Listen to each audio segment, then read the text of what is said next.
Hey everyone, I'm Megyn Kelly. Welcome to the Megyn Kelly Show. We're in day 15 of the Trump presidency. Can you believe that? It's only day 15. And the news cycle is still moving at a frantic pace. The Finance Committee just approved Robert F. Kennedy Jr.'s nomination to be Secretary of the Department of Health and Human Services.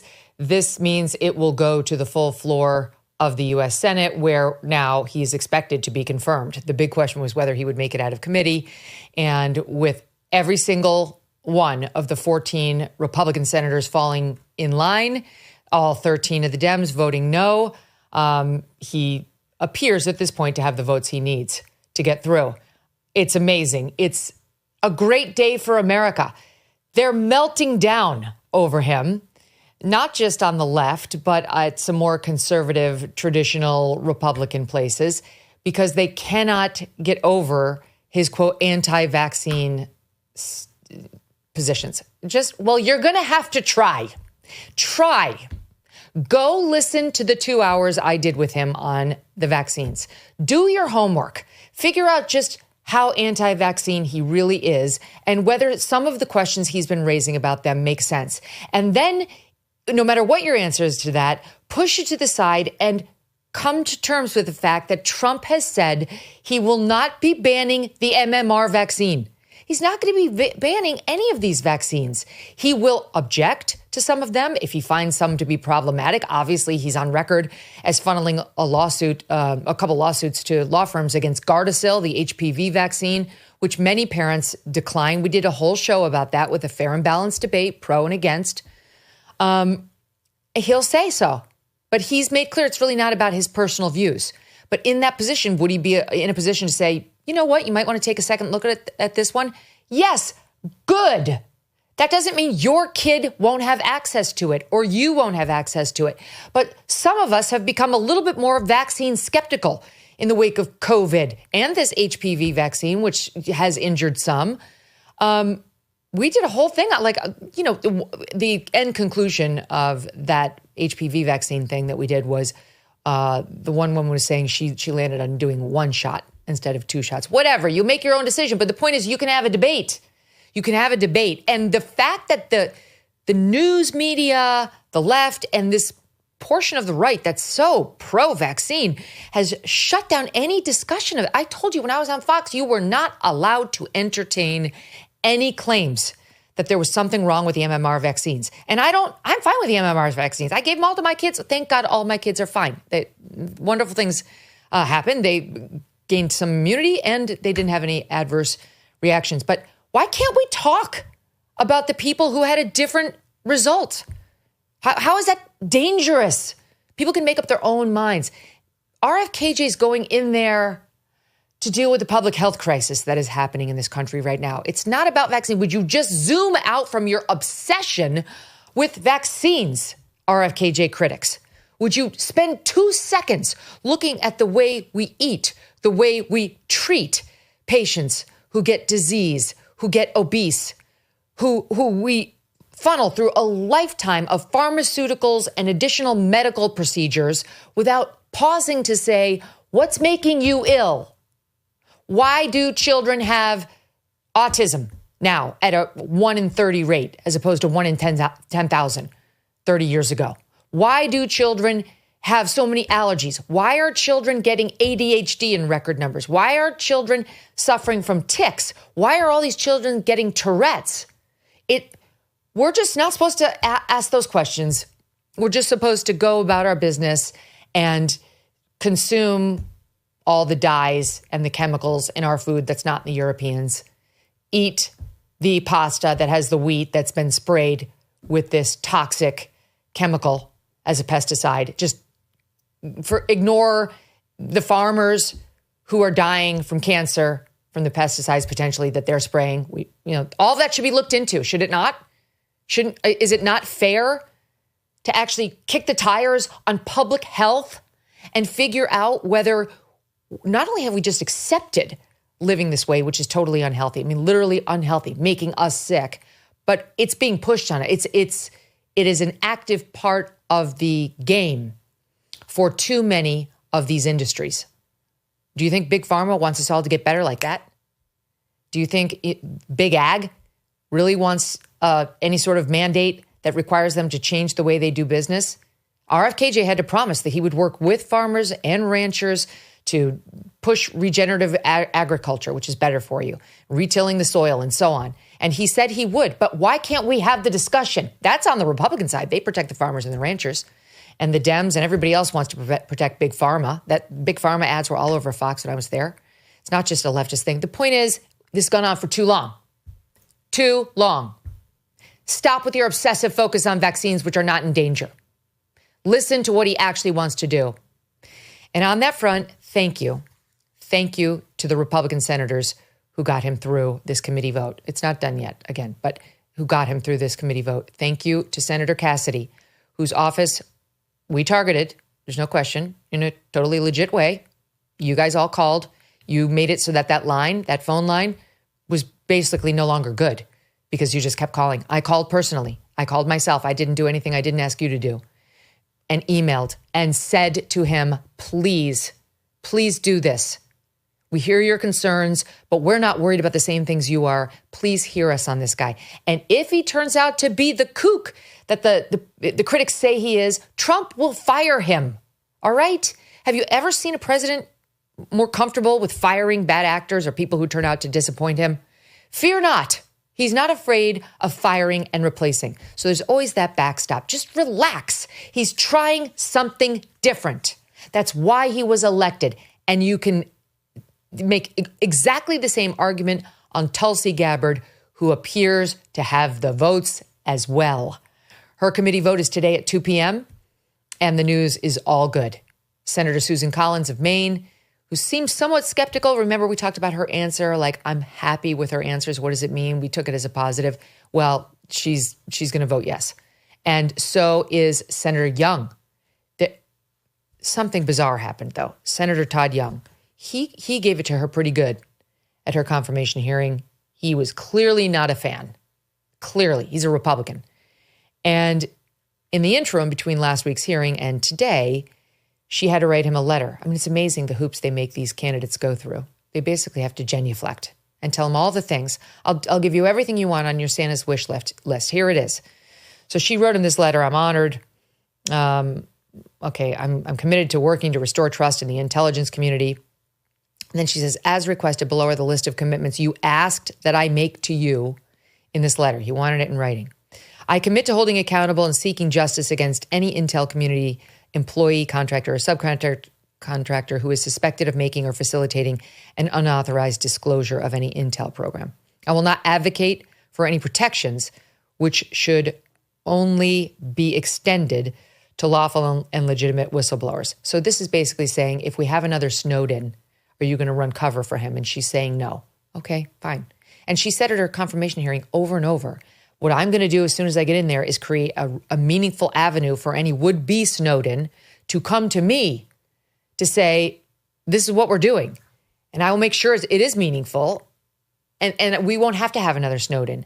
And this is the second piece of it saying, and then if somebody doesn't obey this process and goes outside of it and goes to the news media in the way Snowden does, I will commit to holding them accountable. Then the second paragraph, I commit to working with the committee to evaluate whether existing laws, regulations, and policies are sufficient to deter an Intel community employee, contractor, or subcontractor from making an unauthorized disclosure of any Intel program. I will have confirmed, communicate explicitly to the Intel community my commitment to holding accountable and seeking justice against any violator of existing laws, regs, etc. They're really, really focused on Snowden. That I will not, contrary to a statement on X on June 3rd, 2019, protect any Intel community employee, contractor, or subcontractor who commits an unauthorized disclosure. They do not want any alleged whistleblower getting any sort of protection. I mean, the truth is it's more complicated than they're making. I mean, of course, you're sitting here thinking, well, I don't think I want that either. I don't want to blow our secrets. I don't want to endanger our spies. But as you know, it's more complicated than that.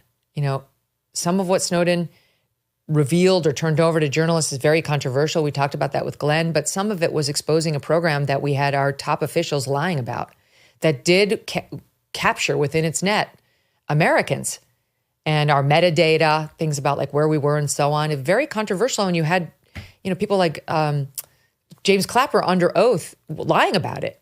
So that's what, the Snowden situation is complicated. They're wanting assurances from her that would apply to a case that's extremely clear cut, right? Where the person's about to violate our confidences and endanger our spies, and there's no reason to do it. I'm not sure about these assurances. I know she had to give them. And believe me, I'm probably more against Snowden than I am on the Glenn Greenwald side of things. And Tucker and Glenn and all these people have been advocating for a Snowden pardon. I'm not there, but I understand Tulsi's position, and I understand why he did what he did. And I don't know that there should be this hardcore rule that we're never going to consider like the real whistleblower status of somebody if they want to do a Snowden, if they want to pull a Snowden. Again, I'm not on his side for the record, but whatever. And then they go on from there. The bottom line is Tulsi looks like she's got the votes. We're going to know in a couple of hours. And this is all great because Trump is trying to do things differently. Again, it just goes back to Trump is trying to do things differently. Tulsi's right. They do not trust the intel community. The American people do not trust the intel community. They've proven themselves to be extremely political in their operations and their maneuvers. And we need an intel community that we actually do trust and believe in.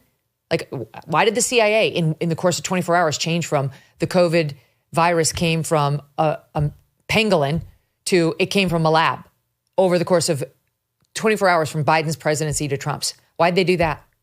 Why were they saying they believed it came from an animal, from a natural resource? And then 24 hours later, after Trump takes office, they say, okay, it came from a lab. Hello, we don't trust you. We know you're being manipulated. You're pushing somebody else's business. I mean, there's been a lot that's happened with our intel services. And if we can get somebody in there who is almost slightly adverse to them, okay? She's not, but in a way she is. She's not on bended knee to them. And she's not above questioning them. Then good. Maybe that will lead to real reform. And again, if it doesn't, if Trump is dissatisfied with his presidential daily brief, if he thinks Chelsea's falling down on the job, he will fire her. So just calm down. Okay. I'm thrilled. I'm thrilled that these two look like they're in. Kash Patel's obviously going to get in. And that means Trump should have all of his nominees. And it should happen pretty quickly because he needs them in place. We've already seen confusion over at OMB.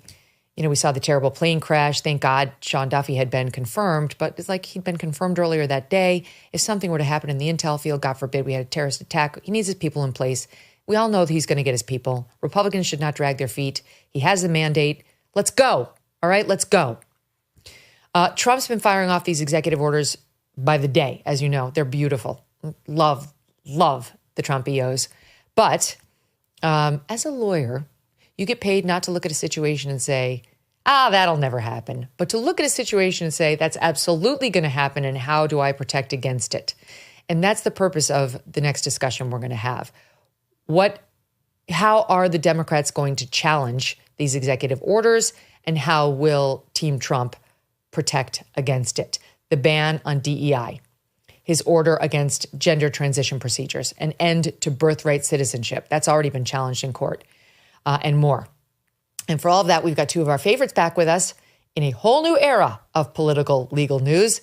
Dave Aronberg, former state attorney for Palm Beach County, Florida, managing partner of Dave Aronberg Law and host of Court Authorities on YouTube. And Mike Davis, founder and president of the Article 3 Project.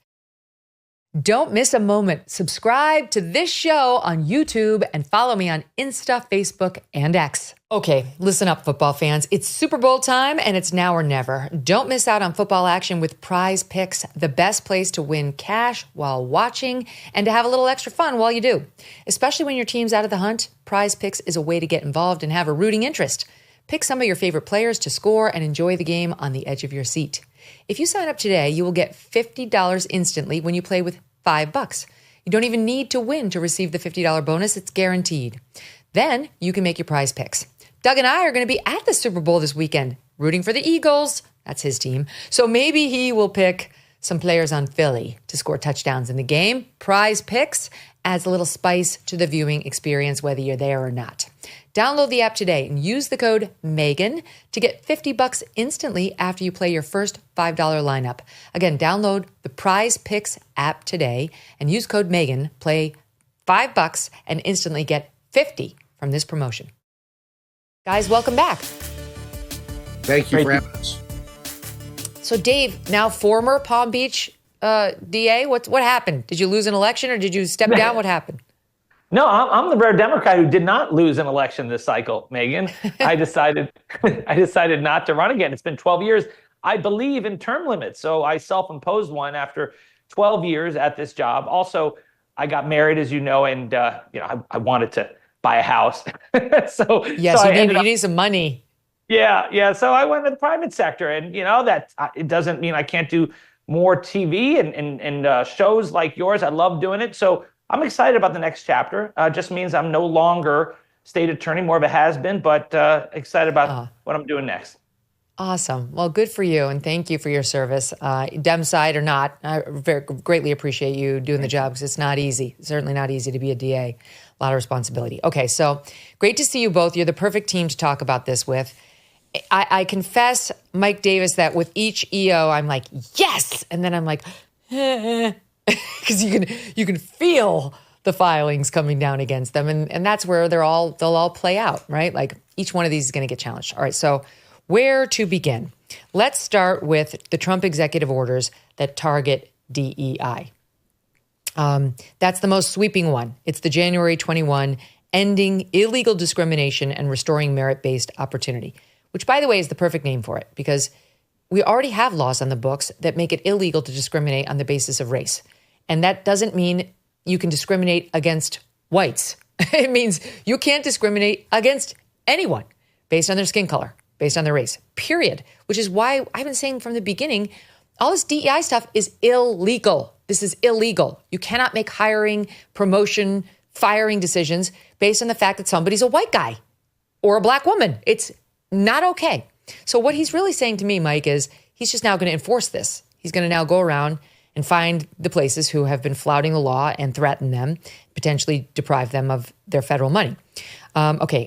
Trump ordered agencies under his control in the executive branch to apply the civil rights laws, of which I speak, against private sector DEI programs. He also ordered the Attorney General to issue a report within 120 days that includes strategies and policies to combat DEI in the private sector, including possible litigation and identifying large organizations to target for investigation. The order specifically allows for teachers at federally funded institutions of higher education to still advocate for DEI. They can, I want to get the right words. They can advocate for DEI, endorse DEI, and promote DEI, but they cannot use race and sex-based preferences at these universities for hiring, for admissions, for promotions, etc. But they can still have classes on DEI. So you tell me whether this is going to withstand legal challenges that say it's somehow a crackdown on free speech or a factor of race that may or may not be the determinative factor, and whether this is likely to stand at the end of whatever litigation comes, Mike. Well, remember what President Trump did with this executive order on DEI is he repealed President Biden's day one executive order on DEI, where President Biden essentially ordered these executive branch agencies to promote this Marxist ideology called diversity, equity, and inclusion. And the problem, as you said, Megyn, is DEI runs directly contrary to our federal civil rights statutes. It is illegal. It is a federal crime. It's a civil violation as well to discriminate based upon race, right? And so and sex. And so what you're seeing with DEI is that you have the federal government under Joe Biden intentionally discriminating, which is clearly illegal. So President Trump's executive order is very carefully crafted, and it essentially tells his executive branch officials, like the director of the Office of Management and Budget, his director of personnel management, his attorney general to find these programs and eliminate these programs to the maximum extent that a law that law allows, right? So it's not just he's not just waving a wand and making all DEI go away. He's telling his executive branch officials that they have to follow the law to do it. So within the executive branch, that's why we're seeing video or that picture, for example, at the Pentagon of them taking down the DEI mural on the wall. Like within, the executive branch and the agencies that Trump has control over, he's saying remove the DEI paraphernalia, remove the DEI classes, remove the DEI language. And then in the private sector, he's saying in particular, when it comes to large corporations and nonprofits, I want my attorney general to submit a report within 120 days with recommendations on who needs to be sued, basically, to force compliance with the civil rights laws. Publicly traded corporations, large nonprofit corporations, foundations with assets of $500 million or more, state and local bar and medical associations, and institutions of higher learning with endowments over $1 billion, Dave. So he's saying for those groups, he wants the DOJ to actually start enforcing the civil rights laws if they are unlawfully discriminating on the basis of race or gender. Yeah, Megyn, he has more power when it comes to the purse. When it comes to Title VI of the Civil Rights Act, that's where universities get financial assistance. And that's where the federal government does have a lot of power. And the universities thus far have been slow in responding to the Supreme Court's decision because there's a loophole that Chief Justice Roberts allowed that you can talk about race and how it has affected you in your essays. And you have universities like Harvard and others that said, okay, Johns Hopkins actually asked you that very question. How has race impacted you? And so universities know that as long as it was the Biden administration there, that the anti-DEI would not be pursued, that the Supreme Court's decision would not be aggressively enforced.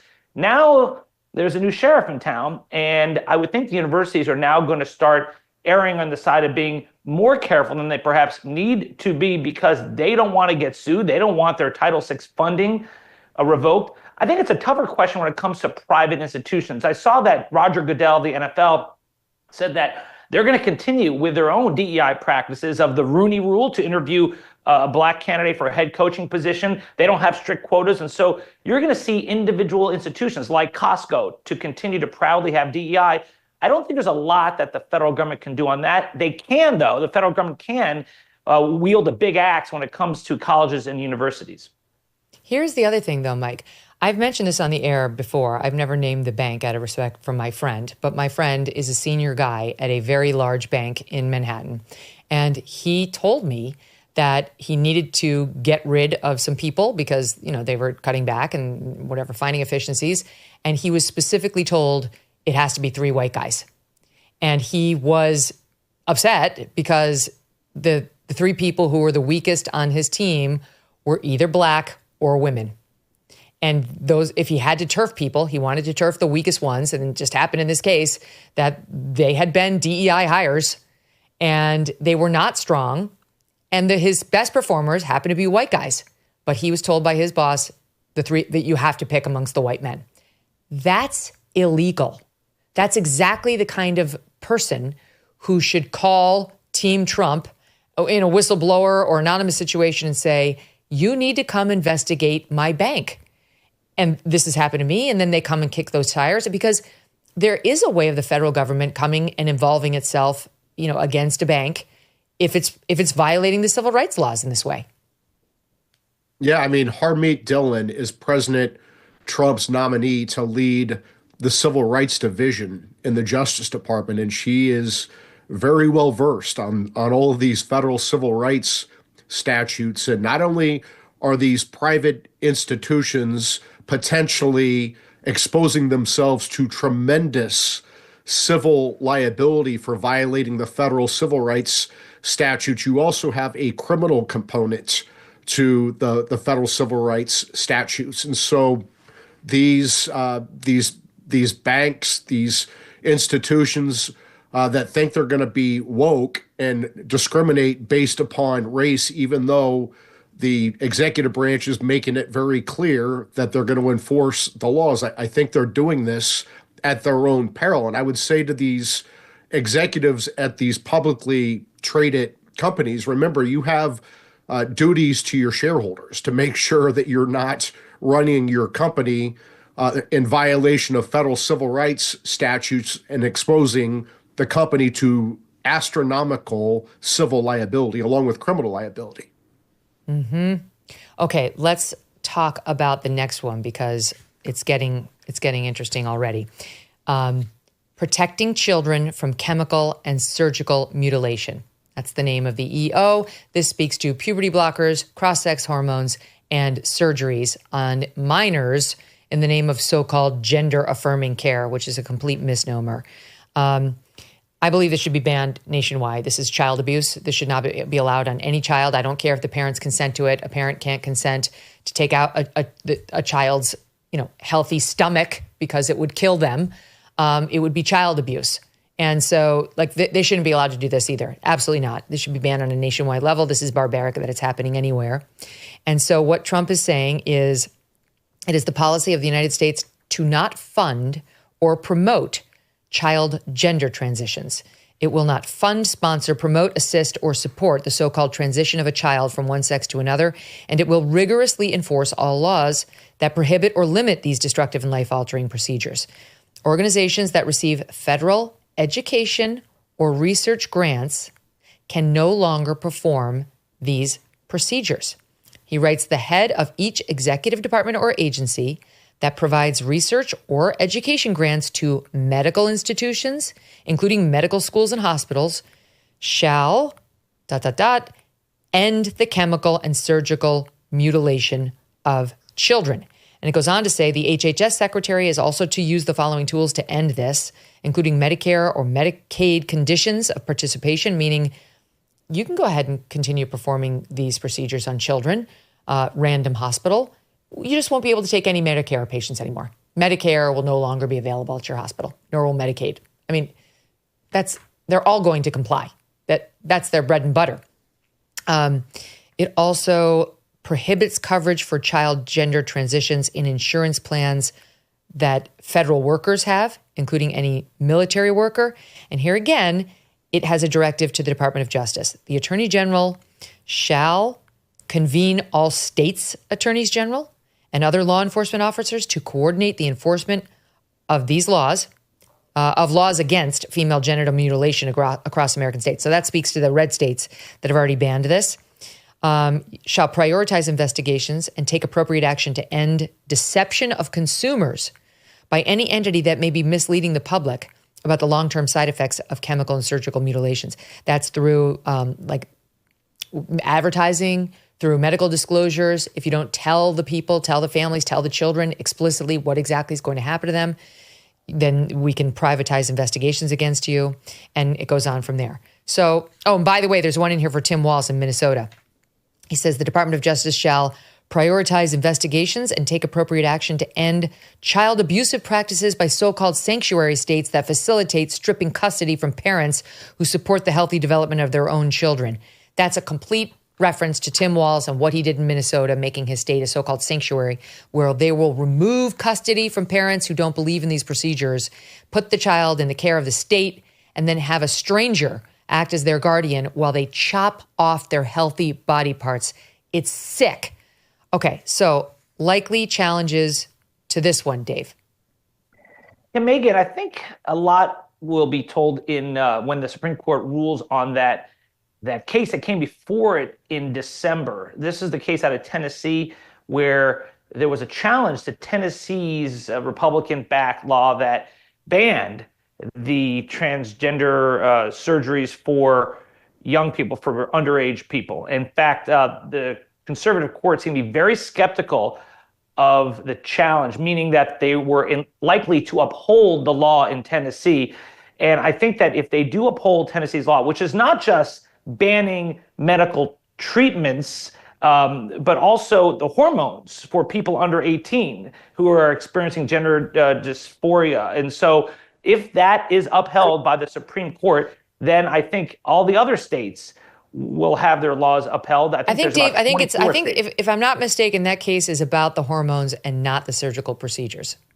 Right, but if you can have a law that says that parents are not even allowed to let their children take the hormones, then certainly you're allowed to have a law that says parents are forbidden from having their children get the surgery. So that's why this case is so important. I think that the Supreme Court is going to resolve this matter for us, and it looks like they're going to allow bans to take place. Here's what's already happening, though. Today in New York, you have, there's news that NYU Langone, which is a great hospital, unfortunately, they've been doing these procedures, or at least the hormones, because there's a report, I think it was in the New York Times yesterday, that they, in the wake of this executive order, because they are an institution that does receive some federal funds, denied or canceled 2 scheduled injections of puberty blockers. I guess you get like a thing in your arm, almost like a birth control pill as a woman. And they were about to do these on 2 12-year-olds, which is not a surprise because that's when you start puberty. It's disgusting. Like a 12-year-old could ever possibly consent to what these drugs do to him or her. In any event, NYU Langone canceled 2 of the procedures. And then there was a protest outside of the hospital last night by these far-left loons led by Cynthia Nixon, who is as far left as that. Yeah, it was the group, the Democratic Socialists of America, the ones who were cheering all the dead Jews after 10/7, right, in the middle of Manhattan. Like, yay, dead, right, burned babies. Yeah, we're in favor. That's the Democratic Socialists of America. So she parades out there with them. And I'll show you her soundbite. But more important than Cynthia Nixon is Letitia James, the Attorney General of the state of New York, who responded to NYU Langone saying, you better do these procedures. Because if you offer puberty blockers for so-called cis kids, which is a disgusting term too, just kids, to any kids, you can't deny them to, quote, trans kids, or you have violated our anti-discrimination laws, Mike. So that's now Letitia James is putting NYU Langone and all of our other hospitals who are trying to comply with the Trump EO in a very difficult position. Yeah, I'm trying to figure out what these Democrats are trying to accomplish here. Democratic Socialists, Mike. Democratic Socialists. There you go. There you go. I mean, think about this. They want to create an industry where children have their healthy genitals cut off and they're giving life-destroying pills and surgeries at a very young age, 12 years old, 13 years old, and then they want to have patients for the rest of their lives where you're spending several $100,000 trying to maintain this gender affirming care, these pills and surgeries that destroy the lives of kids. Look, gender dysphoria is a very sad, tragic mental illness, but we're not seeing an explosion of gender dysphoria in this country. This is a social contagion where these kids think it's cool to be trans, and then their psychotic parents are actually going forward and allowing them to have these life-destroying pills and surgeries. I'm with you, Megyn. This should be outlawed across the country, and it should be criminalized. And if you're a doctor or a parent and you're doing this to a kid, you should go to prison. Yes, 100%. These doctors are the problem. What these doctors are making money hand over fist performing these bizarre surgeries. And if you want to do that as an adult, there's that weird clinic down in Texas where you can get all of your genitals removed. You can get your belly button removed. You can turn yourself into some sort of cyborg if you want. I don't support it. I don't like it. I think you're weird and gross, but it's really not my business. But when it's children, it's a totally different matter. But Dave, I think you put your finger on it, because what Tish James is saying is if you comply with the Trump executive order, hospitals, you are behaving you're discriminating between sort of regular kids and these kids who say that they're trans. And that's exactly what they argued before the Supreme Court in the case that you referenced challenging the Tennessee ban on these surgeries for minors. They tried to argue that the proponents of these procedures, the people who don't want it banned, they tried to say it's sex discrimination to go in there and say that you can get a puberty blocker if you're an actual girl, but you can't get one if you're a, quote, trans girl, meaning like fake girl, meaning boy, that it's somehow sex discrimination. And the Supreme Court did not seem at all inclined to buy that. And so Tish James's objection really could be dismissed summarily, depending on how the Supreme Court rules within a matter of months. You know, it's interesting, Megyn, because they did make an equal protection argument under the 14th Amendment. And I think it is a legitimate legal argument to make that if the hormone drugs are available to juveniles who are not trying to transition or don't have gender dysphoria, but they are not available to juveniles who do have gender dysphoria, then that is an interesting equal protection argument to make. And I guess then it's a question of, do we as judges put ourselves in the position of being medical experts, or do we put ourselves in the position of being judges where we defer to the legislators? And right now, the judges are saying the latter. We are not going to try to know what's best and put ourselves in the shoes of doctors. We're just going to defer to the legislature because we don't want any part of this. And I think that's where it's going to fall. I agree, but I think this same type of argument was scoffed at in open court when they tried to make it. And Mike, it's like, you can't, take Ozempic. Any adult, maybe Lizzo wants to use Ozempic. I don't think most people will give her a hard time on that. But if you want to give Ozempic to a 6-month-old baby, that's abuse. You'll be in prison. You will be behind bars very quickly. Like, we have different formulations based on who wants the medicine and for what purpose. And this is, I mean, for some, it could be, in essence, a vanity project to have these puberty blockers and cross-sex hormones injected into their child. For some, it could be a form of conversion therapy, because in too many cases, they don't want a gay boy. They don't want an effeminate gay son. And they're bigots. They tend to be leftist bigots who would rather have a girl. You're not a gay boy, you're a girl. And they push their kids down this road. And their son would have grown up to be a totally fine, gay man, but they manipulate him into doing, so it's sick. It is like giving the Ozempic to a 6-month-old. So I think Tish James will lose her challenge. And that leaves me, though, with Cynthia Nixon, who we all agree, Democratic Socialists of America, is a disgusting, vile group. And they think they have the moral high ground here, Mike. She went out. She was, of course, one of the stars of Sex and the City. She had the following to say. Most importantly, I am here today as the mother of a proud trans man. That means a woman, a daughter. I am here today as the aunt of a proud trans man. That means her niece. My kid is trans, and my kid's best friend is trans. My trans kid had his top surgery at NYU a number of years ago. His top surgery, her breast removed at NYU, she said. His doctors were fantastic. His surgeon was the best we could have imagined.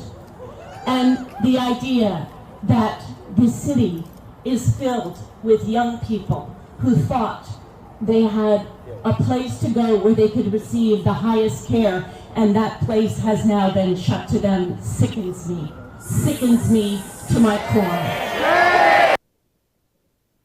I'll tell you one thing. She's right about one thing. She is sick. She is sick.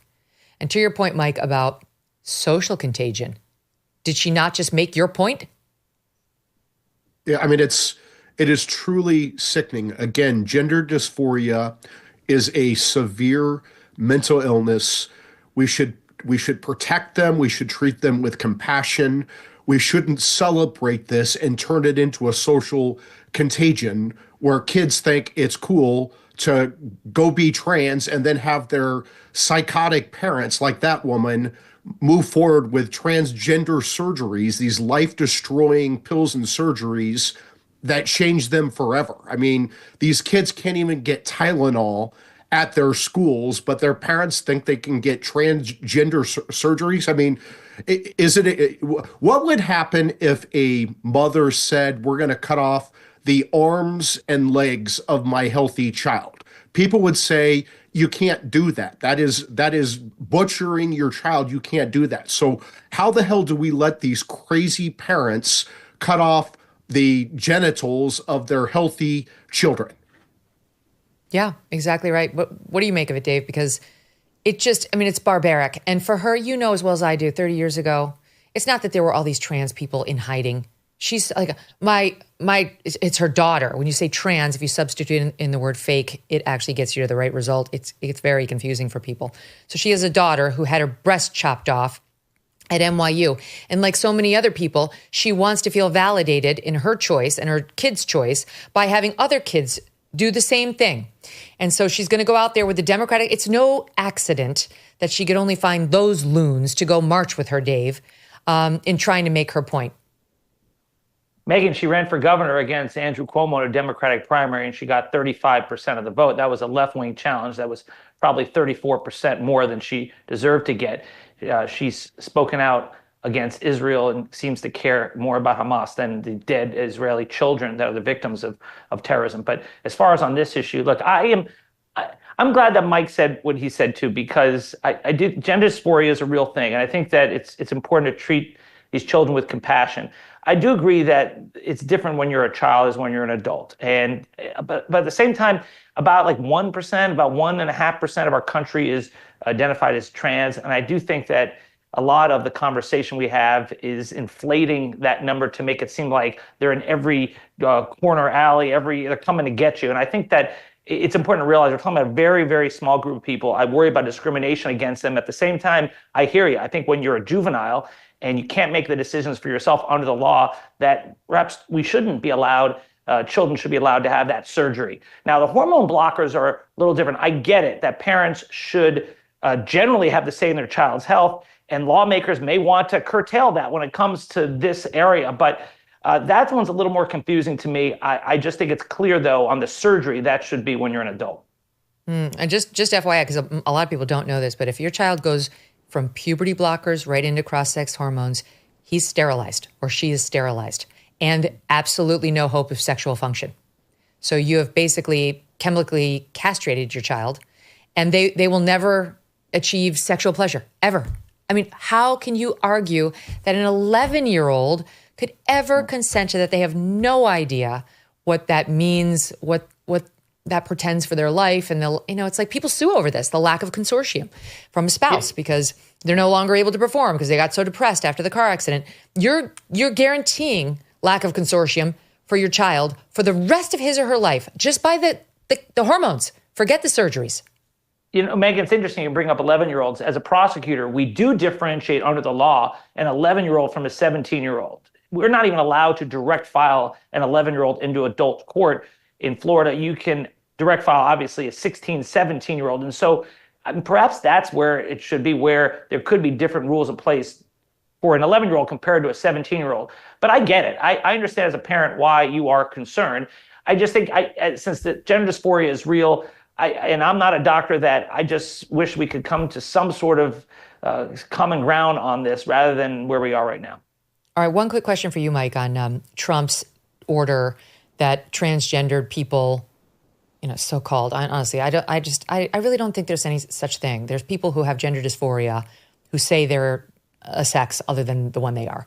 But that's just too much of a mouthful. Anyway, he says they can't serve in the military anymore, like at all, not even a desk job.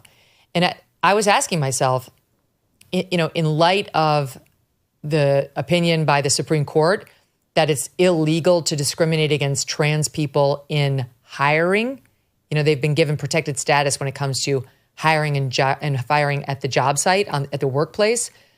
Could this be challenged? But then you hear you can keep somebody out of the military if they have asthma. There's a whole bunch of things that you can keep, like if they have the wrong tattoos. So is there any question that that is a legal order by Trump?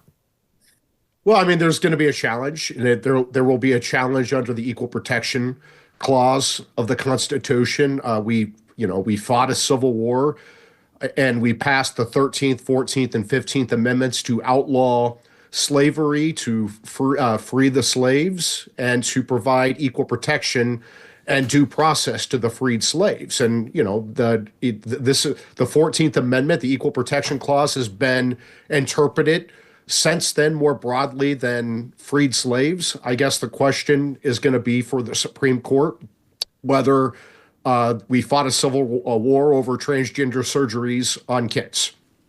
Oh, man. Okay, let's do birthright citizenship, because this is a big one. It's in the Constitution. It's in the 14th Amendment, speaking of the Equal Protection Clause, and it reads as follows. All persons born or naturalized in the United States, okay, so if you're born here, just go with that, and subject to the jurisdiction thereof, are citizens of the United States, etc.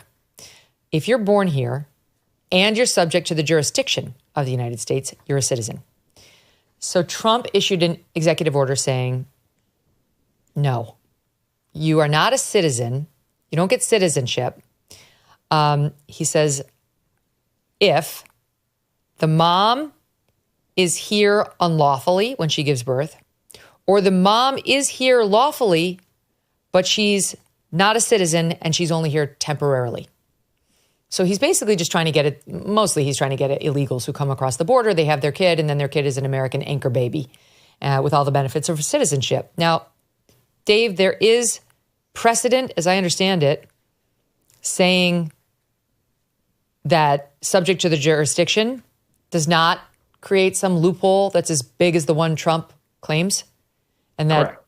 We've been doing it right. Illegals who sneak in and have a baby, their kids do get to be American citizens.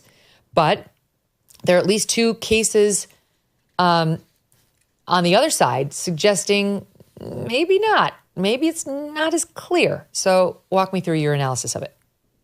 Trump is hoping that the U.S. Supreme Court overturns centuries of precedent here and redefines the 14th Amendment. And he's got a 6-3 conservative majority on the Supreme Court. So it's always possible, but they liken themselves to originalists. And if you look at the plain language of the 14th Amendment, it says what it says. Birthright citizenship is there. And if you want to undo it, you got to amend the Constitution. Now, I understand that conservative lawyers are saying, well, this is like foreign diplomats. Foreign diplomats are not entitled to citizenship either. That's what an undocumented immigrant is, and their children, therefore, are not citizens. But that's not the way that the courts have been interpreting the 14th Amendment for many, Let me just jump in. years. Like if a diplomat commits a crime while he's in New York City for the UN, meeting, we don't arrest him, right? Because he's got diplomatic immunity, because he's not really subject to the jurisdiction. And if a diplomat has a baby while she's on U.S. soil, her baby does not become a U.S. citizen. It's still a citizen of whatever country the diplomat is from. So you're just saying you cannot analogize between an illegal person who's here and diplomats like Trump is doing. Right. Because, the 14th Amendment has been interpreted since 1898 in a case by the Supreme Court that says exactly what we've been saying, which is if you're born here, you get citizenship. And the only way to undo it is to change the Constitution. And as for what happens to diplomats and their kids if they commit crimes, according to my sources, which is the movie Lethal Weapon 3, I think, you get all diplomatic immunity unless Mel Gibson shoots you to death. That is my legal authority as well. Mike, do we all concur? No, I actually disagree. I just wrote an opinion piece on this in the Federalist. If you look at that Supreme Court, that was that dealt No, with I'm Chinese. talking about the joke on the film, not about this I'm actual sorry. issue. Mike, you just walked right over our joke. You just I'm walked sorry, right over. I missed your joke. I'm such a nerd. I apologize. But All right, stand great by. joke. I know you have a very strong argument on the substance that you want to offer, and we're going to do that right after this quick break. We'll pick it up. This is actually this is a juicy one. I thought it was kind of a joke, and the more I looked into it, the more I was like, Trump does have a legal leg to stand on, and this one's going to be very interesting as they really get into it. I have got some good news for you. It's called Firecracker Farm Hot Salt. This small family business is making waves, and if you haven't tried it yet, it's time to change that. It was the gift to give and receive this Christmas. It is delicious. It elevates everything it touches. I mean, eggs, avocado toast, grilled chicken, and more. It's got a kick, but it's not overwhelming. The flavor enhances food without overpowering it. The best part, it comes in sleek stainless steel grinders that are easy to take anywhere. Unlike messy hot sauce that runs out quickly, Firecracker Farm hot salt lasts and lasts, providing hundreds of servings from one grinder. Way more bang for the buck. There are plenty of blends to choose from, and refills are available. For those who find it a bit too spicy, you can mix it with a little regular sea salt, and that will tame the heat just perfectly. Do yourself a favor and head on over to firecracker.farm. And here's the kicker. Use code MK at checkout for 10% off your order. Don't wait. This offer's only for a limited time. That's firecracker.farm and use the code MK for 10% off. Okay, so just to reset, we have the 14th Amendment, which reads in part, all persons born or naturalized in the United States and subject to the jurisdiction thereof are citizens of the U.S. and of the state wherein they reside. Okay, so Trump comes out with his executive order that says, well, your kid is not a citizen if he is born here. If you, the mom, let's assume the dad doesn't have citizenship. If you, the mom, are here unlawfully, or if you're here lawfully, but temporarily. So if you're over here on some visiting student visa and you have a baby, doesn't apply to your kid. And certainly if you sneaked into this country or overstayed your visa, does not apply to your kid. Well, 22 states immediately sued, along with some pregnant ladies, to say that executive order needs to be halted and that it violates the 14th Amendment. And on January 23rd, they got what they wanted. The U.S. District Court Judge John Coffenauer temporarily blocked the EO. He's based in Seattle, but he's a Reagan appointee. And he wrote, there's a strong likelihood that the plaintiffs will succeed on the merits of their claims that this executive order violates the 14th Amendment. The New York Times reports that he said in court, this is a blatantly unconstitutional order. Frankly, I have difficulty understanding how a member of the bar would state unequivocally that this is a constitutional order. It just boggles my mind. Now, the debate is, what does that term subject to the jurisdiction of the United States mean? And Trump's DOJ argues it does not mean you're simply here and subject to our regulatory power, like you'd have to obey our laws. It means you're here and you're subject to our, quote, political jurisdiction and have, quote, direct and immediate allegiance to the United States. So you're subject to our political jurisdiction. I don't know what that means. Does that mean you can vote here? And you have direct and immediate allegiance to the United States. Now, go ahead, Mike, because before we get to this 1898 case, Wong Kim Ark, there were two other cases that are in this Claremont Institute's John Eastman article, in which the Supreme Court seemed to be suggesting, albeit in dicta, meaning not in the relevant sort of holding, the important part of the case, that Trump's interpretation is correct. But then as I understand it, we had a case in 1898 that, while not exactly on point to those two pieces of his executive order, provides the best fodder for the other side saying, no, it's a sweeping interpretation of who gets citizenship. You go. President Trump's executive order is not only right, it's clearly constitutional. He has this power to interpret the Constitution under Article 2 to make sure that the laws that he is enforcing as the President of the United States are constitutional. And essentially, what he's saying in this order is if you are here lawfully, if you're here as a lawful permanent resident, you can get birthright citizenship. But if you're here illegally, if you're here temporarily, you cannot. And that is exactly where the Supreme Court should land on this case. That Chinese exclusion case from over 100 years ago dealt with lawful permanent residents, right? And that was back before we really had the distinction between legal immigration and illegal immigration that we have today. But even if you follow that Supreme Court precedent, that remember this clause was passed in the 14th Amendment to overturn the infamous Dred Scott decision, right? It dealt with citizenship for freed slaves and their children, and it was expanded in that case over 100 years ago to lawful permanent residents. But it's very clear that you do not have birthright citizenship for ambassadors and their kids. You don't have birthright citizenship for invading armies and their kids. So why the hell would you have birthright citizenship for example, Mexican cartel members who came here or Venezuelan prison gangs who came here? You wouldn't. It's a silly argument. And I think the Supreme Court is largely going to side with President Trump. Here is President Trump opining on some of what you just outlined in SOT 12. On birthright citizenship, sir, do you believe that there are 5 votes on the Supreme Court that would uphold your position? On what? 5 votes on the Supreme Court. What position? Birthright citizenship. I think so, yeah. Look, birthright citizenship was, if you look back when this was passed and made, that was meant for the children of slaves. This was not meant for the whole world to come in and pile into the United States of America, everybody coming in and totally unqualified people with perhaps unqualified children. This wasn't meant for that. This was meant, when it was originally done, for the children of slaves. And that was a very good and noble thing to do, and I'm in favor of that 100%. But it wasn't meant for the entire world to occupy the United States. So you don't see it requiring a constitutional amendment that would be... I just think that we'll end up winning that court in the Supreme Court. I think we're going to win that case, and I look forward to winning it. This has been going on. We're at that level. We're the only country in the world that does this. There's no other country at this level. There's no other country in the world that does it. It's crazy. So, Dave, here are the 2 cases that precede that 1898 Wong Kim Ark case, which will be used by the president's challengers, Wong Kim Ark. But as Mike points out, that case is distinguishable because it involved 2 permanent resident aliens. They were not temporary, lawful, but they were not lawful but temporary, and they were not unlawful. Those are the 2 things that Trump's order covers.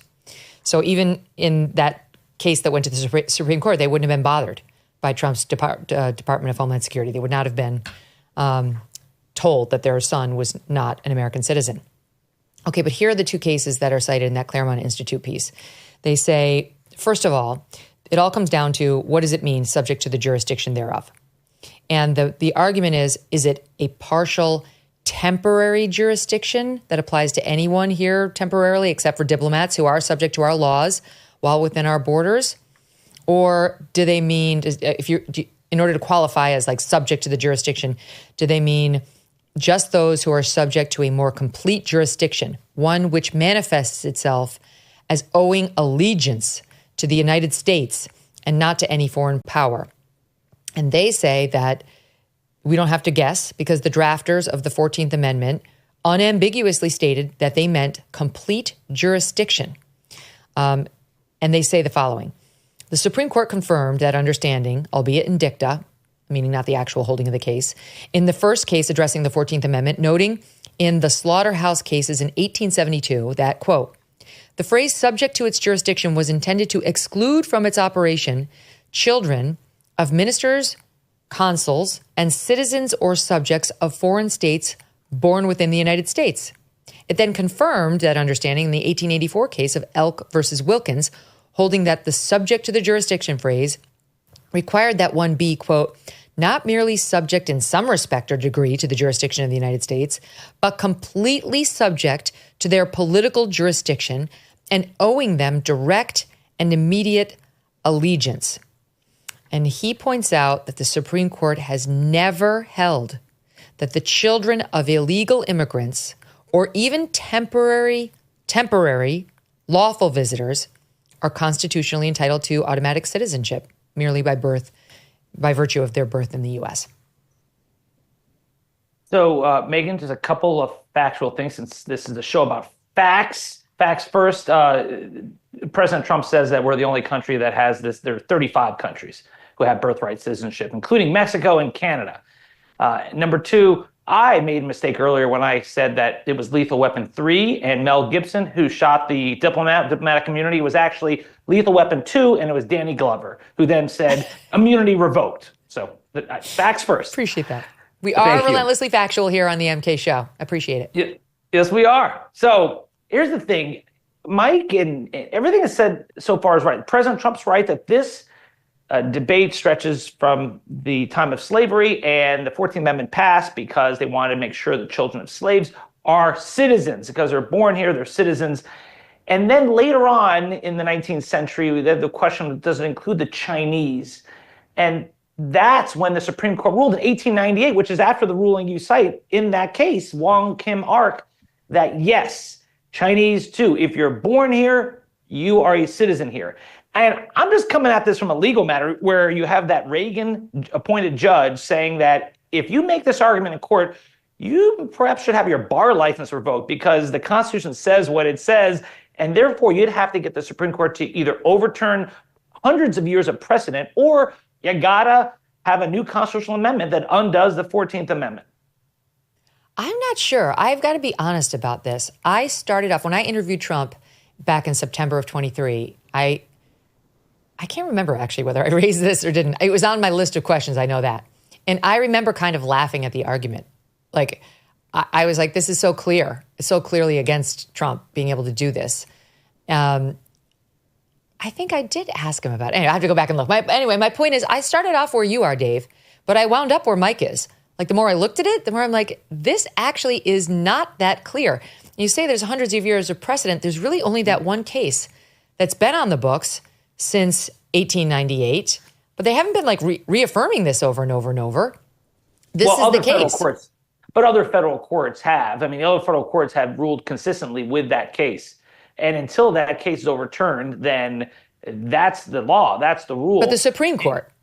That's correct. That's correct. But that case has, through other federal courts, appellate courts, has been reaffirmed that way. They have recognized that there's not a conflict among the circuit. There's no current conflict amongst federal courts that say right, but there's about to be. As you know, there's going to be. Because somebody's going to, they've got these challenges filed in Seattle, and that'll go up. And probably Team Trump will potentially orchestrate a different challenge in a more favorable jurisdiction that will go their way, and then you'll have a conflict. Or maybe they'll just ride it up through the Seattle system, which I think is Ninth Circuit, and they'll get an adverse ruling to them. And then they'll appeal to SCOTUS, hoping that, they've got enough. They got 4 who will say that they should hear it. What does the term subject to the jurisdiction thereof mean? Like, what's it doing in there? If they just wanted to give citizenship to everybody, who was born here, why wouldn't they have just said all persons born or naturalized in the U.S. are citizens of the U.S.? Why did they put in and subject to the jurisdiction thereof? Sorry, they're trying to exclude the foreign diplomats and their children. So if you are a child of a foreign diplomat, you also get immunity. And that's what they're trying to separate. That's different from a child of someone who is in this country illegally. They still get the privileges and immunities. They still get protection under the law. They still get due process. At the same time, they get citizenship. So they're trying to carve out this exception from children of foreign diplomats who may be born here, but they get diplomatic immunity who are not subject to our laws. They retain the citizenship of the country that sent them. So that's the difference. Now, if you want to try to say now they're all the same, that would be a dramatic change in the interpretation. Well, I just don't know. I mean, if you look back at the Supreme Court's we have to look, what did the Supreme Court say closer to the time that the Constitution was enacted and the 14th Amendment? And you go back to that 1872 case and they say, it's dicta again, but they say that phrase, subject to its jurisdiction, intended to exclude children of ministers, consuls, those are like foreign diplomats, and citizens or subjects of foreign states born within the United States. Intended to exclude citizens of foreign states born within the United States. I mean, it wasn't so clear to the Supreme Court in 1872 that they were talking about more than diplomats' children. They were saying you're born to parents from another country, you don't get the provisions of this. And then again, 1884, a similar case. And then you had that case that's problematic for Trump, but that did not have the same fact pattern.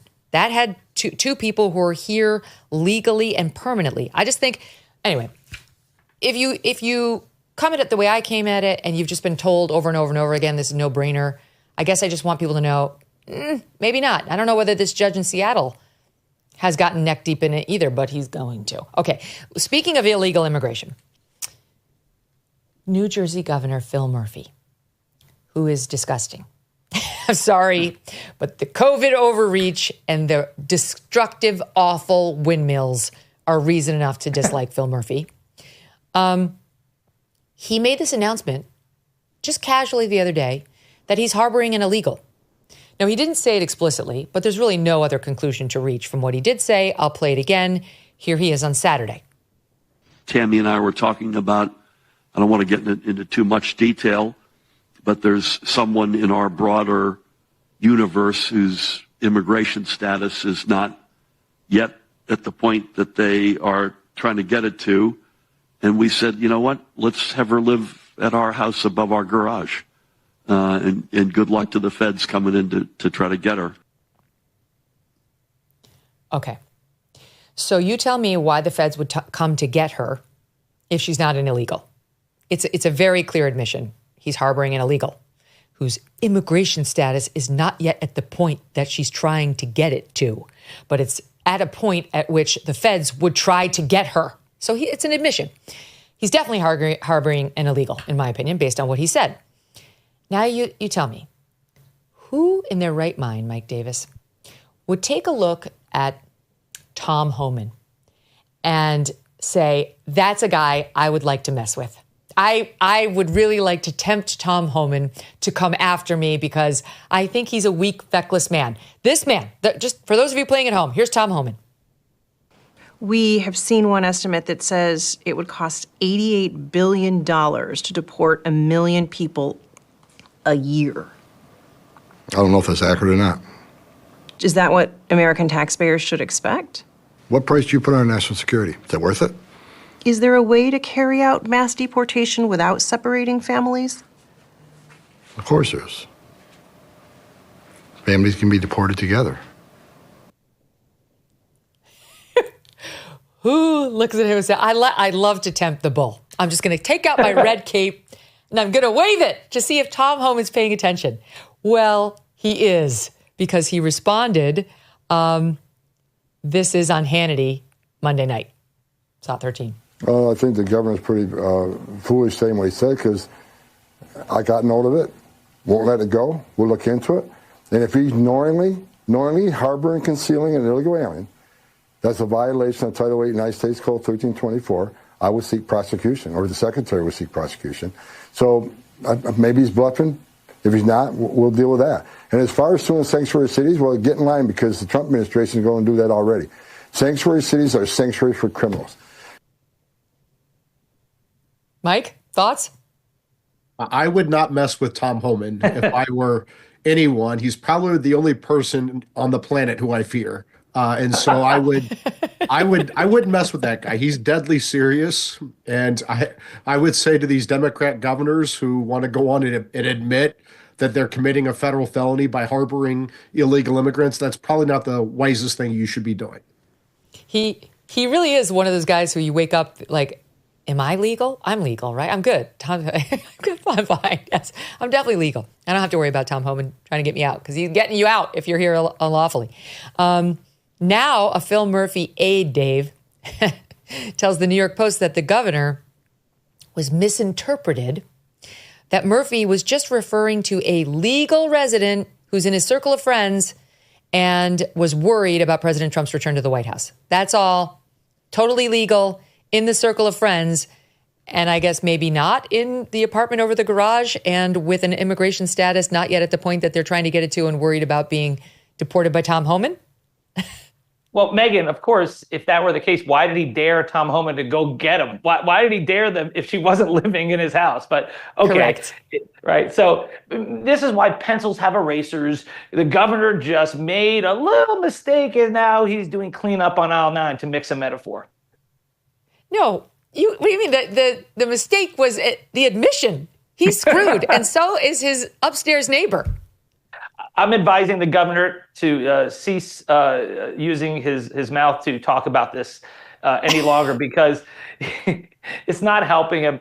I think, there's a lot of emotion on my side of the aisle and a lot of anger. And I think that he just got caught up in the moment and was saying this stuff. Now, if it really is an undocumented immigrant living above his home, then he's going to be in trouble. And he's committing a felony.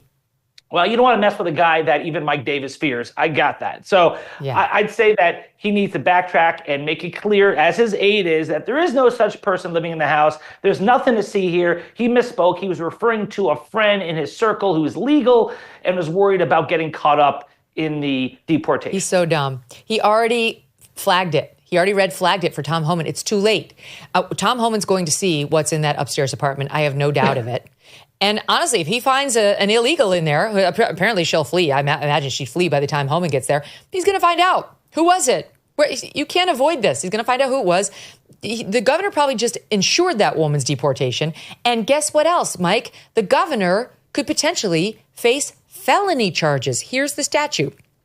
8 U.S. Code Section 1324, bringing in and harboring certain aliens, a felony punishable by up to 5 years in prison. Quote, any person who knowingly or in reckless disregard of the fact that an alien has come to, entered, or remains in the United States in violation of law, conceals, harbors, or shields from detection, or attempts to conceal, harbor, or shield from detection, any such alien in any place shall be imprisoned not more than 5 years. So, pretty good argument there, admitted by the New Jersey governor that he knowingly or in reckless disregard of the fact that he had an alien there, an illegal alien, had entered the United States in violation of law or remained in the United States in violation of law, either one, was concealing, harboring, and shielding from detection, one of those, anyone, harboring, he harbored, that's it, or attempting to harbor, has to be in prison for more than 5 years. You tell me where the governor should be hiring a lawyer right now. I would advise the governor to hire a lawyer because, again, Tom Homan's not messing around.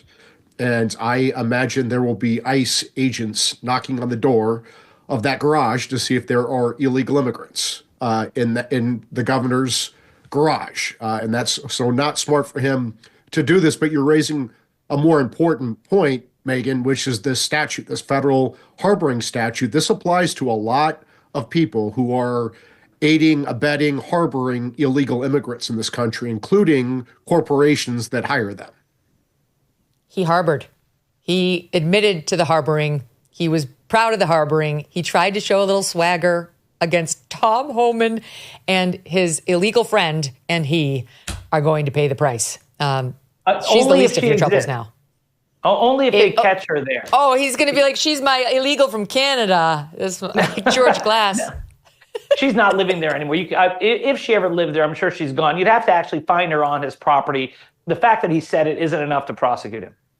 Which is more pathetic, Dave Aronberg? He had an illegal up there and he had this stupidity to threaten Tom Homan, or he never had an illegal up there and he's just tried to act like a badass, making up an imaginary illegal to try to look like a tough guy in front of Tom Homan. I think it's probably the latter. I think that he was trying to get some street cred by saying, yeah, come and get it, Homan. You'll get in my property over this dead body or something like that. You know how they say with the Second Amendment, you have to pry my cold, dead hands off this gun if you're going to get it from me. So I just think that was too much bluster. We all need to tone down the rhetoric.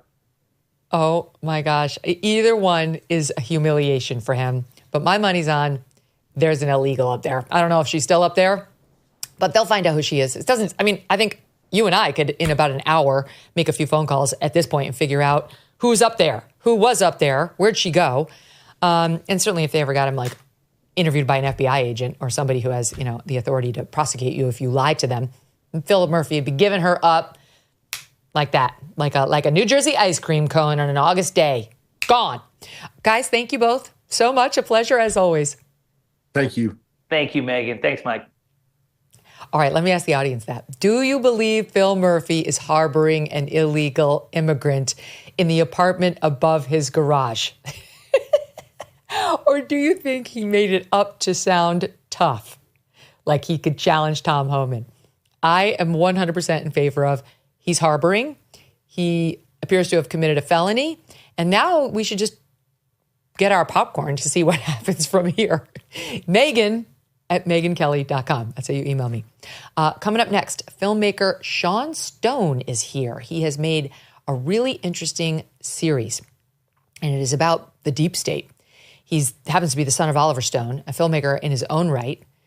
He was in some of your favorite movies as a child. We'll show you some of that. And he is blowing the whistle on just how deep the rot runs in his government when it comes to the hatred for Donald Trump and those around him.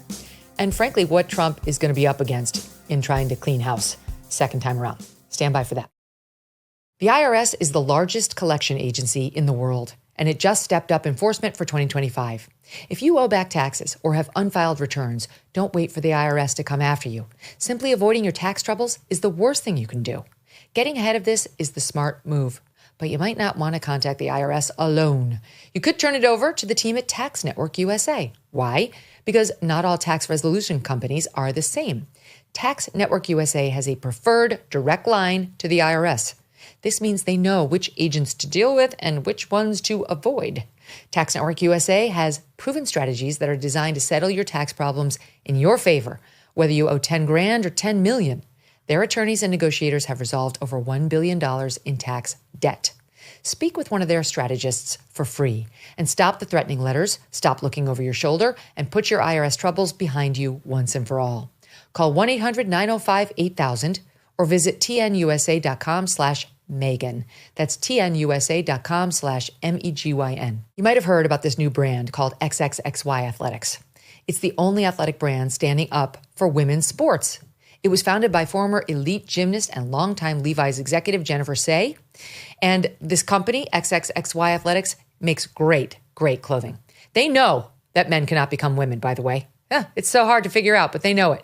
And while we've had some wins as of late in this lane, we are not done, not by a long shot. Trump's executive order only impacts sports governed by Title IX, and that take place within federally funded education institutions. That leaves competitions in sports governed by the U.S. Olympic Committee unaffected. That's more than half of all sports competitions. We have work to do. We need to change the culture to end men in women's sports once and for all. XXXY Athletics makes world-class products, including sweats, graphic tees, and workout gear that holds up to the toughest workouts. Check them out at thetruthfits.com. Use the code MK20 for 20% off your order. Go to thetruthfits.com and don't forget the code MK20. We've talked a lot about RFK, Tulsi Gabbard, and Kash Patel over the past week.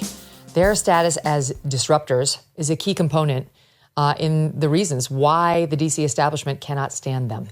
And that brings us today to filmmaker Sean Stone. Sean's latest documentary series is called All the President's Men, The Conspiracy Against Trump. It is streaming right now on our pal, the Tucker Carlson, on his network, the Tucker Carlson Network. Here's a clip from the series showing Kash Patel. When did you realize the first time that the government was not what you were taught in law school? Honestly, I grew up, and I'm still that way. Cops, our frontline workers, our firefighters, our military, all of them are the greatest people on earth, and we'll do whatever we can to support them. But I also learned as a public defender that not all of them are incorruptible. Unfortunately, some of them, and a very small number, lie, and some of them break the law. And so as a public defender, I would come into this courtroom and I'd be like, wait a second, this cop just lied on this affidavit. What are you doing? You're a police officer. It was inconceivable to me. And that sort of started the path, the conversation to the level of corruption in Washington, D.C. was not wholly new to me, but I also didn't expect it at that level. The series is a deep dive into the coordinated efforts by administration insiders and the media to take down Donald Trump during his first presidential term. It provides great insight into Kash, Tulsi, and RFKJ's agendas. Sean, welcome to the show. Thank you, Megyn. It's a pleasure to meet you. What a great idea, and obviously very timely. So what was the biggest surprise to you in going after the story? I mean, how can I say I was surprised, having lived through what we did through the first administration, and actually the series goes actually all the way up to after January 6th and the fallout from that event. So I started this project in 21, but in many ways I was tangentially connected to it since 2015 and 16. I was actually working for Russia Today in 2015. I went to Moscow. I was there with Michael Flynn, General Flynn, when he was at a dinner for a celebration of RT's news channel. And that famous dinner became part of the basis, for the whole accusation that Flynn was a Russian agent.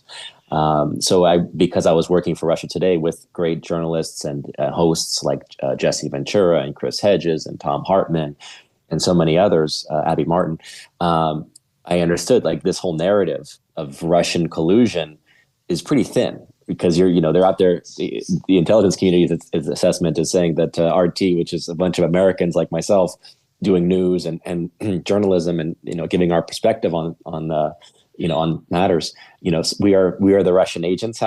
That's how I understood that there was something very wrong with the narrative. And obviously, as we dug deeper into the stories that we focused upon, we were able to show how the conspiracy was not Russian collusion. It was really U.S. and Five Eyes intelligence conspiracy to try to paint a picture of Trump as a Russian puppet. Can we talk about the Five Eyes situation? Because in about a half an hour, we're live right now on SiriusXM at 1:33 in the East. We're going to get, I believe, a positive vote on Tulsi Gabbard out of committee, which is great.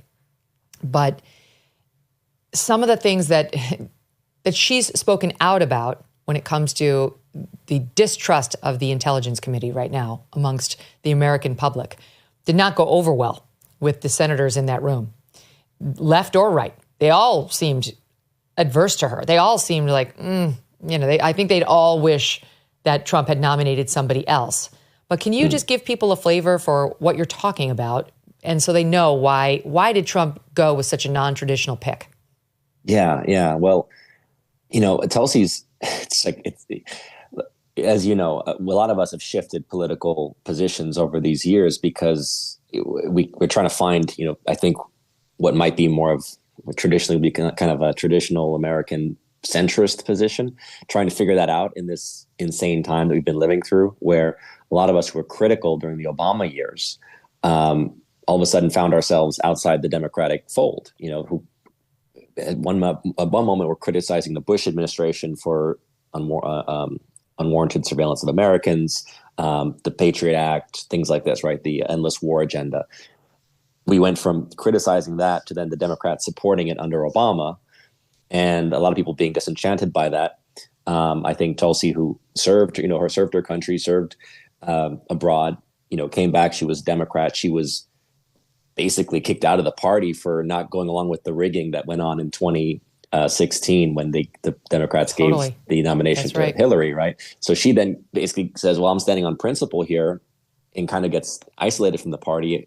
She stays with it, obviously, until 2020. If I recall, she was part of that primary debates. But essentially, she realized the party's gone in a different direction. It's gone extreme pro-military industrial complex, national security state, endless war agenda. The only person who's come out swinging against that since 2016 is Donald Trump. And Donald Trump has reshaped the Republican Party around that, what people call America First, right? But American Interests First principle, which really is an old, it's an old Republican principle. And something, I don't know if it was ever a Democrat principle, because the Democrats were always actually the ones who started the wars. World War I was a Democrat. World War II was a Democrat. Vietnam War was a Democrat. So people forget this. And I think that Trump took it back more to this Republican route of, hey, let's focus on our country.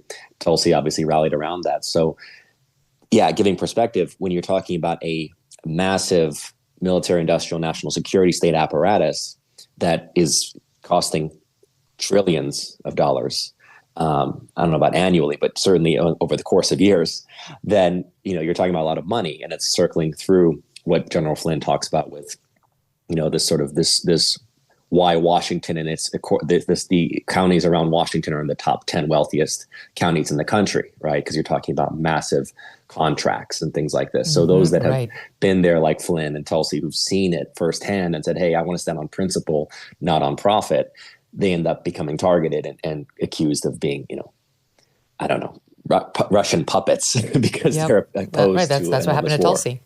So one of the interesting characters, we play that soundbite of Kash Patel. But one of the things I've just made a mental note of is he was working with Devin Nunes.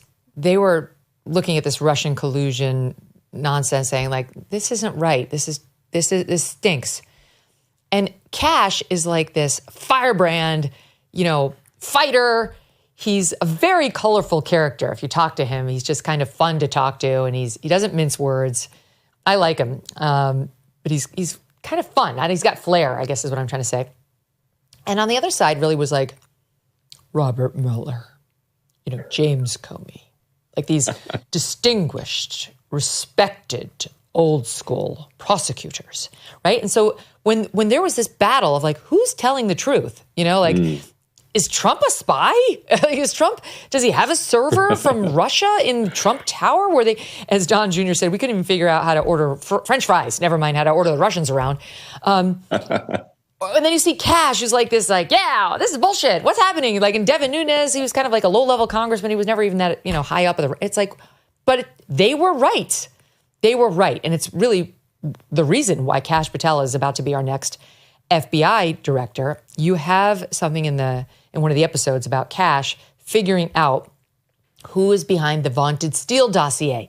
The one that talked about Trump's ties to Russia and how he had the prostitutes urinate on the bed. Trump, the germaphobe, wanted somebody to pee in front of him. Okay. There was a time where we were believing all this, or at least asked to. And here's a bit of that, about how that went down. From episode 4, SOT 29. To break through the walls of DOJ, literally, to go and get access to a FISA when I heard that through our sources that a Trump campaign official was being monitored. And I was like, what? I was like, are you kidding me? I was like, I gotta go read this thing. When we first read the FISA, half of it was blacked out. And then we had to go and fight for the redactions to be lifted just to read it. And then we figured it out. I was like, dude, this Steele dossier is in this thing. So the Steele dossier was the basis of the whole basis of FISA.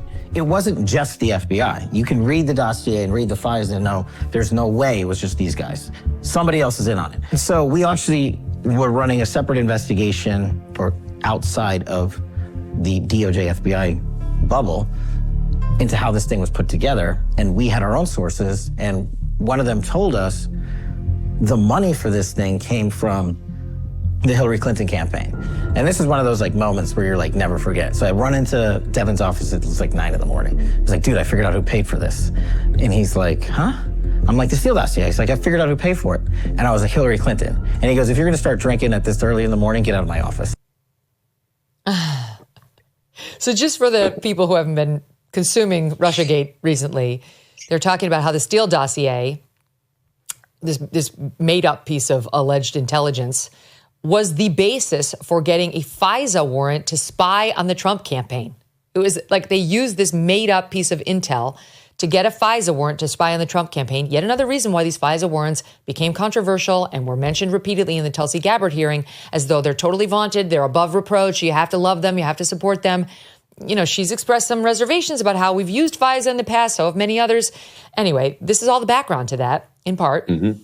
And then him asking, well, who's behind the dossier? I don't trust I definitely don't like the warrant.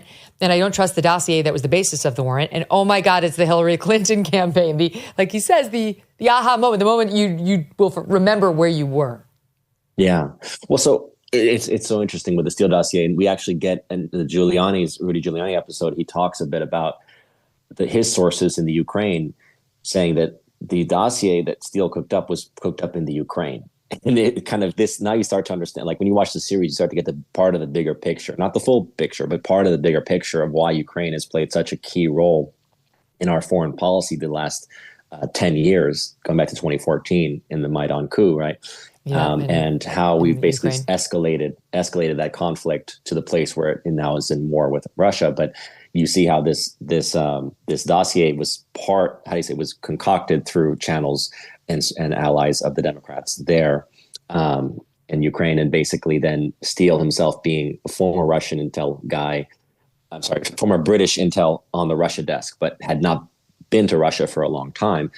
The Steele and the fact of also Papadopoulos, who was also targeted by the FBI's investigation, having this meeting with an Australian ambassador in London, a lot of the real cross channels going through this investigation all indicate that there's not just CIA, U.S. intelligence, there's also British intelligence having its fingerprints on this setup of Trump. And why British intelligence? Well, this is an old game as far as we have to recognize the British are not our friends. The British strategically use America. They've been using America for over 100 years, going back to before the First World War. But you think about it, they use America. Think about the Iraq invasion most recently, when it was British intelligence that was handing us the allegations, remember, about the enriched uranium coming from Niger and things like this. That was a lot of British intelligence was handing that over. The British are very dangerous people. I think American patriots have to recognize, just like we are now recognizing, hey, maybe Canada is not necessarily like our friend. Trudeau and company are not necessarily on the same page as we are. The British, likewise, you have to be very careful about, because they will use us to play their games, to be the instrument of their war agenda, to preserve what was formerly their empire. Now we are sort of the champions of it, right, in terms of these zones of influence and trade and economics. But again, I just I caution Americans to recognize that this special relationship already conveys a globalist or New World Order agenda, which has been talked about for decades openly. I think people have said, like Biden have said, New World Order, and called it that. And so the fact that the British intel guy, Steele, was the basis of this dossier should be an indicator for those that are paying attention. Very interesting perspective. I know that, I mentioned in the intro, you are a Stone, you are the son of Oliver Stone. And I just, permit me this one moment, because your dad has made some of the greatest movies, including Wall Street. I loved Wall Street. We'll talk about JFK, but I didn't realize you were in Wall Street, little you, as an actor, and you played Gordon Gekko's son, Rudy. Here you are in this clip. Bonjour, Monsieur Buddy. Bonjour, Buddy. Oh, speaks French already. Kid had the highest score in his IQ test. It is so difficult to get into a good nursery You school got now. to park Keldar with third party.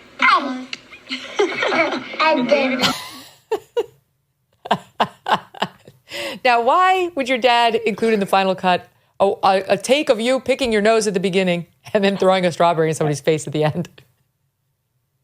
It's action, Directors, are interested by actions, right? So they're different actions that give some dynamic to the scene. Do you have any conscious memory of that movie, being in that movie? I have memories of being on set. Yeah, very, very early memories of being on the sets, and starting from, I don't remember, maybe even, it's hard to remember because it blurs together. We were in Philippines for Platoon, and then for Born on the 4th of July. We were in New York and Dallas on talk radio, Wall Street, Born, JFK. It was a wonderful time in life to go between going to school, having some level of normalcy, right? Elementary school. And sorry, my Do Not Disturb's on. But anyway, so going to elementary school and then going from that to a film set, it's kind of a fantasy life, right? Yeah. Oh, that's a sweet picture of the two of you together, and you're over the camera. One more, and then I'll stop with this torture. But you also played the son of Kevin Costner's character, Jim Garrison, in JFK. And in this following scene, you are you're being held by Sissy Spacek. No lines, but you're in this. Watch. Show this world that this is still a government of the people, for the people, and by the people. Nothing as long as you live will ever be more important. It's up to you. Okay, so who do you remember is nicer, Kevin Costner or Michael Douglas? But honestly, they're both very nice to me still to this day. It's funny because it's like my two fathers. Both very sweet people. At the time, I was, I would play a little bit like Michael, with his son, and we played tennis in his house in Santa Barbara, and then we played baseball with Kevin and his daughter or daughters.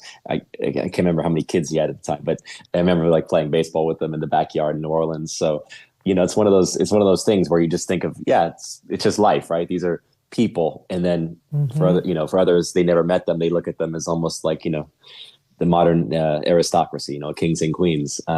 It's frankly, it's bizarre living the way I've lived.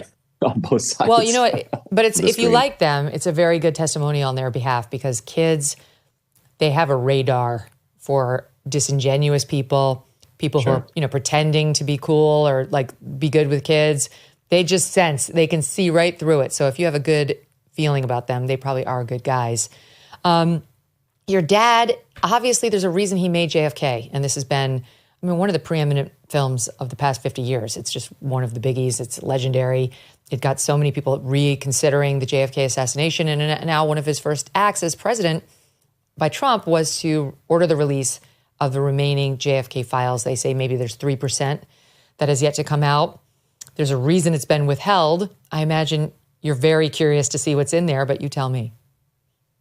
Yeah, I mean, it's one of those things where I don't think my dad or anyone's holding their breath expecting to find smoking guns within the documents. At the same time, as you said, why have they been withheld for this long?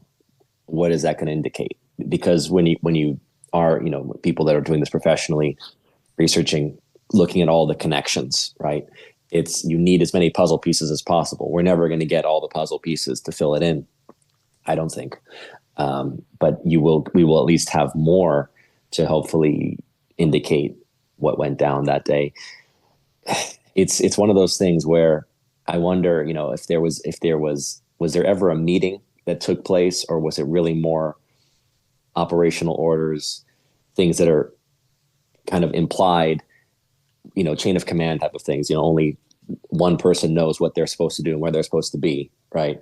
And one person above them knowing to tell them that information. I mean, it's really difficult, right, to fathom how this went down, because those of us that don't operate as conspirators have a hard time understanding how conspiracies work. And yet they do work. They have worked. Conspiracies are part of life. And I think that if nothing else, I just hope that this doesn't become like, oh, now the files are out. We don't have a smoking gun. We can shut the door on this. That's my only.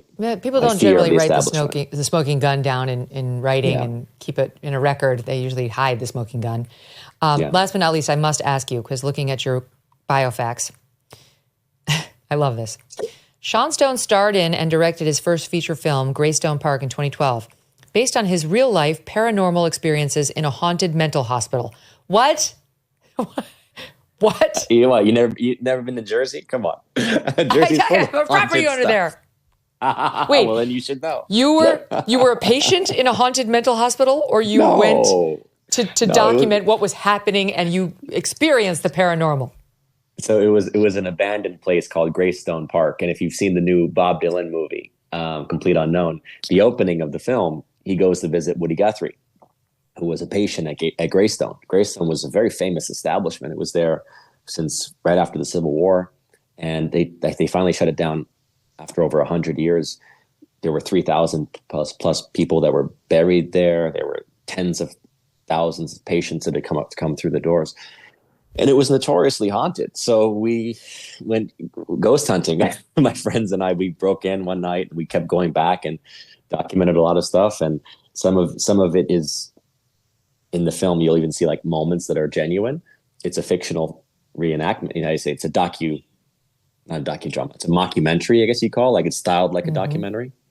But no, we had a lot of paranormal experiences. That would be a whole show in itself. That's a whole other one that we have to consume. That actually really sounds fascinating. But first, you've got to check out his latest venture for Tucker Carlson on the Tucker Carlson network. I mean, it's doing what's been out there for a while, right? And it's called All the President's Men. Of course, a take on the famous other film by that name, All the President's Men, the Tucker Carlson network. Congratulations, Sean. That's awesome. Appreciate it, Megyn. Yeah, it's been out for a couple months now, but it's still relevant because, as you mentioned, Kash, Patel, our next FBI director, Tulsi we talk about, and just the overall conspiracy. If we don't understand how conspiracies work, right, then we can't understand, we can't really understand the nature of our reality when it comes to politics if we're not willing to look at real conspiracies. You can't be so dismissive of them that you miss the ones that are real and are there before your very eyes. Sean Stone, thank you. See you soon. Appreciate it. Fascinating. Check it out. All the President's Men over on the Tucker Carlson network. We're back tomorrow with the fifth column. We'll see you then.